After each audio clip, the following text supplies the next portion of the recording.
Bonsoir et bienvenue dans votre édition. Voici les titres. Un week-end chargé en politique à l'approche des élections provinciales. Une liste unitaire dans le sud, 2 dans le nord et dans les îles pour le FLNKS.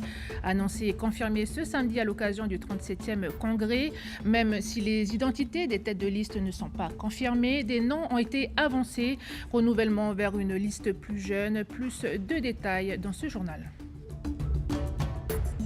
Politique toujours, les partis indépendantistes LKS et le parti travailliste font liste unitaire pour la province des îles. Explication avec le président du LKS, une nouvelle qui ne fait pas l'unanimité au sein même du parti. Au même moment, à Borail, le parti Destin commun a présenté quelques éléments de son programme tourné sur la vie quotidienne des Calédoniens. Détail dans ce journal. Depuis 15 jours, le SMUR, service médical d'urgence, est ouvert au centre hospitalier de Koné. Il s'est ajouté aux urgences opérationnelles depuis 4 mois déjà. Que va-t-il changer? Quelles seront ses missions? Nous tenterons d'y répondre à travers le feuilleton de la semaine. À J-40 des élections provinciales, les rencontres politiques s'organisent un peu partout dans le pays et se multiplient. Nous revenons sur certaines d'entre elles. C'est votre page spéciale provinciale.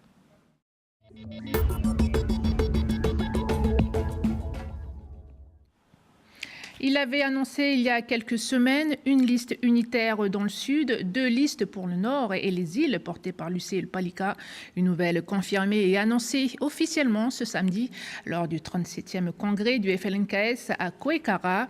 Objectif, obtenir la majorité au congrès avec 28 sièges sur 54 contre 25 actuellement. Une étape avant le 2e référendum prévu normalement en 2020 avec en priorité dans leur programme la lutte contre les inégalités sociales. Même si rien n'est encore confirmé, les noms des personnalités qui devraient tirer les listes ont circulé, des noms d'élus déjà actifs depuis longtemps dans la politique. Le FLNKS qui a pourtant énoncé une volonté de renouvellement. Explication avec Daniel Goua, porte-parole du FLNKS.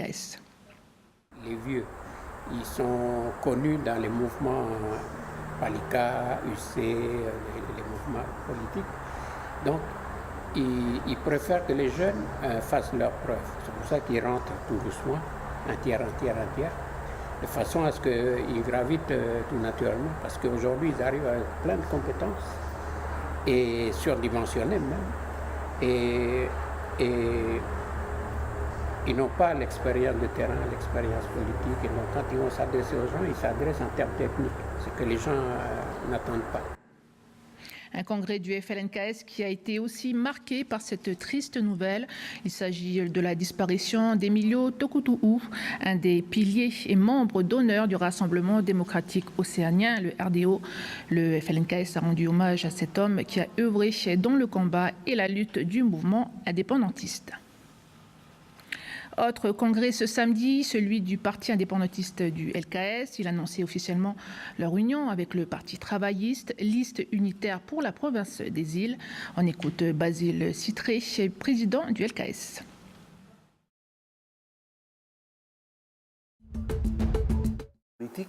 Là, il faut se situer dans le cadre du fait que nous sommes à la sortie de l'accord de Nouméa et pendant 30 ans, il y a eu la gestion dans le cadre de l'accord de Nouméa, aussi bien par les indépendantistes que par les partis de droite. Et avec le Parti travailliste, nous arrivons sur les mêmes critiques. Nous arrivons sur les mêmes critiques de la manière dont l'accord de Nouméa, qui est un accord politique d'émancipation, il y a échec justement pour ce qui concerne la prise en compte de l'émancipation du peuple kanak. Une nouvelle qui ne fait pas l'unanimité au sein même du parti. Dans un communiqué, la section de base LKS Nejehu a manifesté, je cite, sa désapprobation quant à cette stratégie hasardeuse.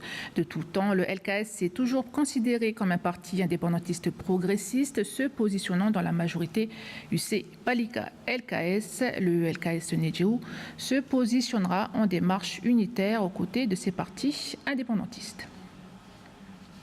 Au même moment, à Bourail, le parti Destin commun calédonien tenait son meeting. Ce nouveau parti créé il y a un mois a annoncé quelques points dans leur programme. Police coutumière par ethnie contre la délinquance, diminution de 30% le salaire des élus politiques ou encore s'attaquer à la vie chère en promettant une ouverture des marchés et la fin de la situation de monopole. Je vous propose d'écouter un extrait du discours de Giovanni Talafili, président de Destin commun calédonien.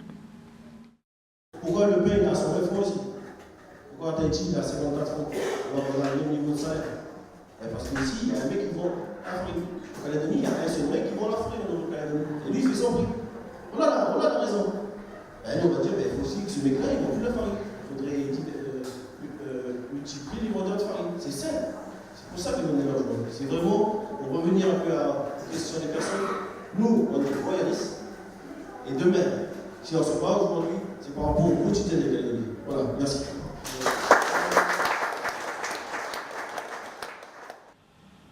En bref, une liste séparée dans le Nord chez les non-indépendantistes semble se profiler. Dans un communiqué tombé il y a 1 heure, Calédonie Ensemble, je cite, dénonce un comportement mensonger et hypocrite des porte-paroles du groupe, Acid Ponga et Wilfried Weiss. Selon Calédonie Ensemble, ils auraient décidé de créer une liste unitaire sans Calédonie Ensemble lors d'une dernière réunion. Calédonie Ensemble attendra quelques jours avant de prendre une décision. Et justement, la question de la semaine portait sur les élections provinciales. À 40 jours des élections, sur les élections provinciales. À 40 jours des élections provinciales, savez-vous déjà pour quel parti vous allez voter? Vous pouvez y répondre directement sur notre site caledonia.nc. La semaine dernière, nous vous demandions si vous achetiez des produits issus de l'agriculture biologique. Vous avez été 52% à avoir répondu souvent contre 44% à avoir répondu parfois. Voilà ce qui clôt cette grande page politique. Jean-Charles Ringard Flamand, l'actuel vice-recteur et directeur général des enseignements, s'en va après 3 ans de service en Nouvelle-Calédonie. Il a participé à de nombreux projets. Détails avec Anissa Toussi. Nommé au poste de vice-recteur de la Nouvelle-Calédonie le 28 janvier 2016, Jean-Charles Ringard Flamand succède à Patrick Dion. Les membres du gouvernement avaient pourtant soutenu unanimement la candidature de Claude Constant à ce poste, ancien chef de cabinet d'Hélène Yekawé. C'est l'État qui tranche et nomme Jean-Charles Ringard Flamand. Il commence fort son mandat en instaurant le projet éducatif calédonien fraîchement voté au Congrès le 15 janvier 2016. En 2017, sous son impulsion et celle d'Hélène Yekawé, pour la première fois au pays, les copies des baccalauréats général et technologiques sont corrigées localement. Il pilote la mise en place de plusieurs réformes, notamment celle du collège, qui permet de réduire les inégalités dans les établissements scolaires et consolider le vivre ensemble. En mai 2018, suite à la visite de Jean-Michel Blanquet, ministre de l'Éducation nationale, le vice-recteur annonce la création d'un CAPES bivalent kanak pour 2020, ce qui permettra aux enseignants de langue kanak de se former et de monter en compétences. Son second mandat devait prendre fin en janvier 2020. Le successeur de Jean-Charles Ringard Flamand n'est pas encore connu. Direction le centre hospitalier de Koné. Depuis 15 jours, le service du SMUR, service médical d'urgence, est ouvert. Il s'est ajouté aux urgences opérationnelles depuis 4 mois déjà.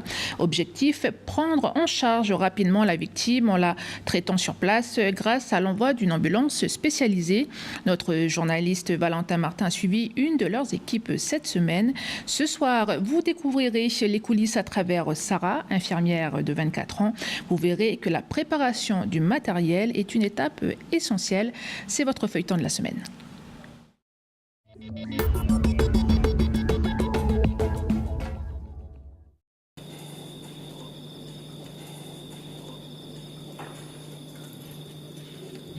Tiroir jaune.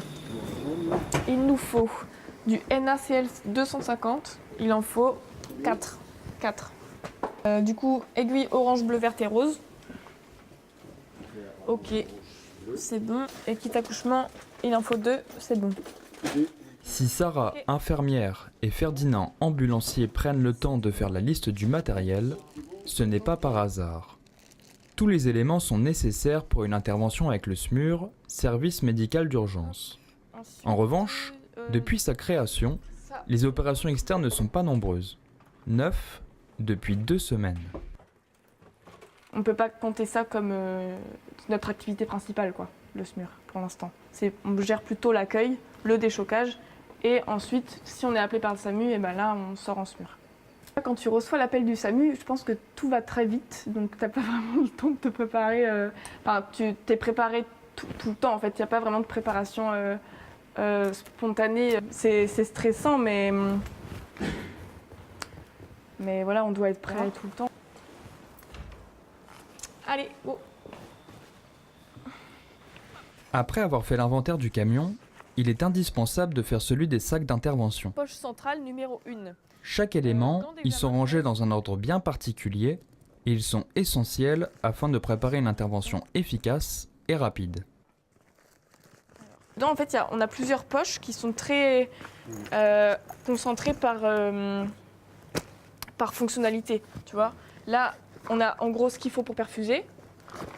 Là, c'est pour l'intubation, donc si le patient il est en arrêt respi ou en difficulté respiratoire très importante, on aura besoin de cette poche-là. Au cas où on est obligé d'avoir tout ce qu'il nous faut, parce que si on se retrouve sur l'intervention et qu'il nous manque ce qu'il faut pour faire des pansements alors qu'on tombe sur une plaie hémorragique importante, et ben on n'est pas bien. Cette nuit, pas d'intervention avec le SMUR. Une absence d'activité qui s'explique par le fait que beaucoup de Calédoniens ignorent l'ouverture de ce nouveau service. Mais ce n'est pas synonyme de repos pour Sarah, qui s'occupe d'un patient venu de Kouawa pour une infection au pied. Préparer la plaie pour laisser le médecin opérer, c'est l'une de ses nombreuses missions qui prendront fin à 7 h du matin. Et suite de votre feuilleton demain, vous découvrirez une intervention auprès d'un enfant blessé après un accident de voiture, une intervention conjointe très importante entre les urgences et les médecins spécialisés. En football, la Super League a repris ses droits ce week-end. Yingen Sport, Tiga Sport et Magenta, les ténors du championnat, ont assumé leur statut de favoris à l'occasion de la première journée. Yingen Sport contre Mondor, Tiga Sport Kedain et Magenta Washaele. Voici le résumé de ces 3 rencontres avec Jimmy Waimo. Le choc de la première journée opposait l'AS Mondor à Yingen Sport au stade de Boewa à Boulari. Une rencontre indécise et équilibrée avec des actions de but de part et d'autre. Les équipes se rendent coup pour coup sans parvenir à trouver le chemin défilé.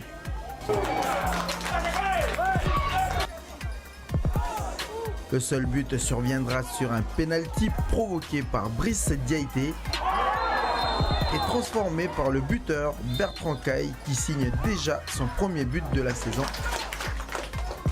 1-0, le score n'évoluera pas et Yingen Sport empoche sa première victoire de la saison. 10, c'est le nombre de buts inscrits du côté du stade Noumadélé de Magenta. La première rencontre opposait Tiga Sport à Trio Sport de Kévaigne.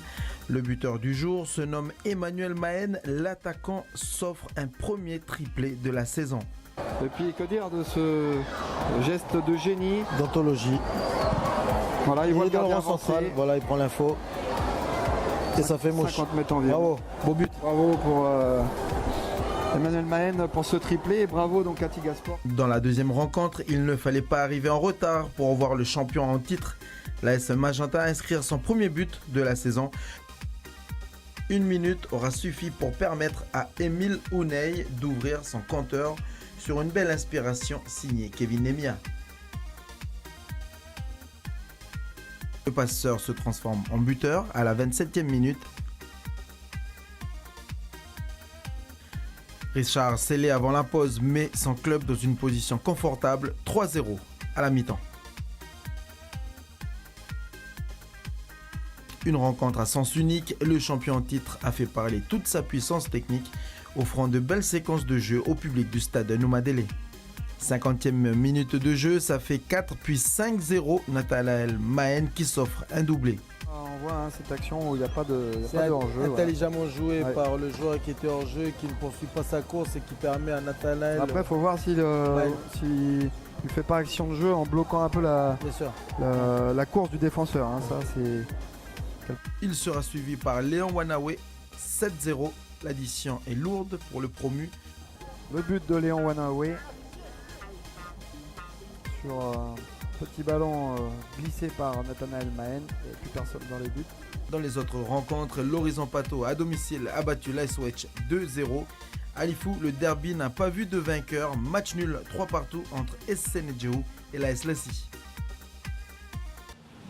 Et justement, du foot, on en parle ce soir à 18h20. Adrien Espinoza reçoit Loïc Wakanumune, défenseur de Tigasport, dans votre émission. Bienvenue dans la bande. Voilà, c'est la fin de cette édition. Merci de nous avoir suivis. Excellente soirée à vous et à demain.